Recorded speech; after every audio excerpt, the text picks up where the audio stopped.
کے ساتھ آج ماہ شعبان میں جو شب بارات ایک ایسی خاص رات آتی ہے جس سے گناہوں سے نجات، اور اس میں روزے کی کتنی بڑی فضیلت ہے اور روزہ رکھنے کا کتنا بڑا ثواب ہے، میں آج آپ کو بتانے جا رہا ہوں۔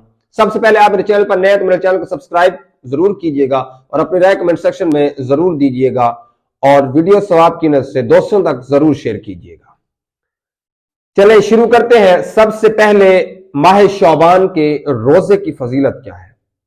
حضرت اسامہ بن زید رضی اللہ تعالیٰ عنہ فرماتے ہیں کہ میں نے رسول اللہ صلی اللہ علیہ وسلم سے سوال کیا، یا رسول اللہ علیہ وسلم، میں نے جس طرح آپ کو ماہ شعبان میں روزے رکھتے دیکھا ہے رمضان کے علاوہ کسی اور مہینے میں نہیں دیکھا۔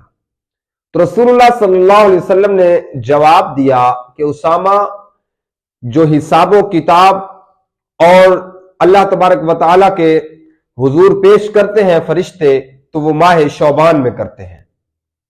تو اس لیے میں چاہتا ہوں کہ میں روزے کی حالت میں ہوں، میرا حساب و کتاب، میرے اعمال روزے کی حالت میں اللہ تبارک و تعالیٰ کے ہاں پیش کیے جائیں۔